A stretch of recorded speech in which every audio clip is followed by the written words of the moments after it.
আপনার নাম কি? শুরু করবো কিনা? আমার নাম হচ্ছে খন্দকার হাসানুজ্জামান হাবিব। জি। আমার বাড়ি কুশলী বসা খন্দকার পাড়াতেই। আচ্ছা, পোস্ট অফিসের বিষয়ে কি জানেন আপনি? পোস্ট অফিসের বিষয়ে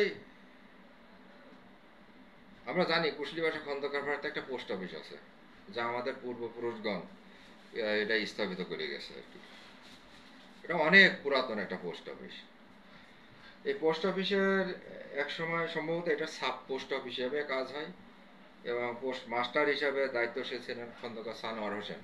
আমার খুব প্রতিবেশী, আমার একেবারে বাড়ির সাথে বাড়ি ভদ্রলোকের।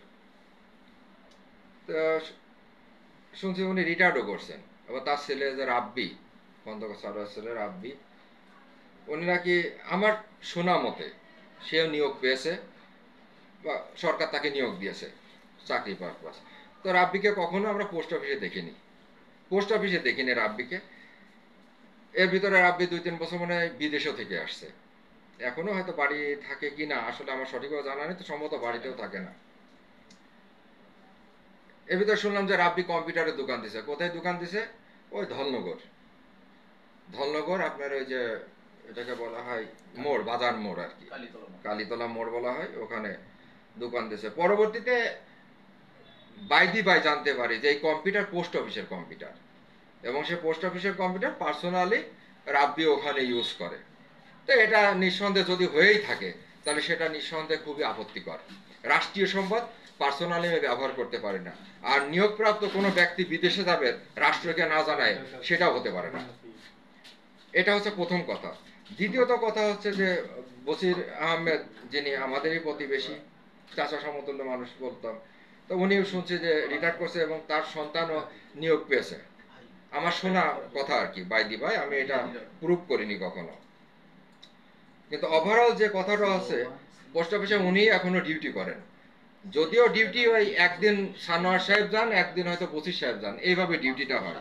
কিন্তু মূল কথা যে পোস্ট অফিসের কি সেবা, পোস্ট অফিসের আমি রাষ্ট্র থেকে কি সেবা পাচ্ছি, কি সেবা পাবো, এইটা আমাদের অন্ধকারে আছে। আসলে এটার আমরা সঠিক তথ্য আমরা জানি না। অর্থাৎ কুশলী বসবাসী এই অঞ্চলের মানুষ সেই সেবাটা কুশলী পাচ্ছে ভাষা না। মানুষ এই সেবা কুশলী ভাষা পাচ্ছে না। মাঝে বিকাশ টিকাশের মাধ্যমে টাকা টাকা আসলে একটা সেবা মাঝে মধ্যে পেত, আজ থেকে হয়তো 9-10 বছর আগে বলতে পারি।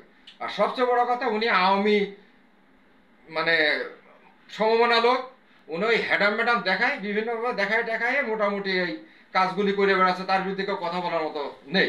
উনি বলতে সানোয়ার সাহেব। সানোয়ার, আচ্ছা। এই সানোয়ারই মূলত আসলে এটা ডিল করে। আচ্ছা, আপনি কি জানেন উনি কি আওয়ামী লীগের কোনো পদবিতে আছে? উনি একসময় পদবিতে ছিলেন, কিন্তু কোন পদে ছিলেন আমি জানি না, তবে ইউনিয়ন কমিটিতে ছিলেন এক সময়। এবং সে আগাগোড়া আওয়ামী ঘাসে এলাকায় গেলেও বুঝতে পারবেন, সবাই জানে এটা। এটা আমার আমার মুখের কথা না, সবাই জানে সে আওয়ামী লীগ করে এবং কড়া আওয়ামী লীগ করে। আচ্ছা, যাই হোক, এখন এই পোস্ট অফিসের বিষয়ে আপনি এটার কি পোস্ট অফিসের ভিতরে আমার মতে এর সুস্থ তদন্ত হোক, তদন্ত সাপেক্ষে ব্যবস্থা হোক, এবং আমরা যারা তৃণমূল পর্যায়ে গ্রাম অঞ্চলের মানুষ আছি, পোস্ট অফিসে কি সেবা এটা আমরা জানবো, এবং সেই সেবা আমি পেতে চাই, আমাদের জনগণ পেতে চাই, গ্রাম অঞ্চলের মানুষ পেতে চাই। এটা আপনাদের কাছে আমাদের প্রার্থনা।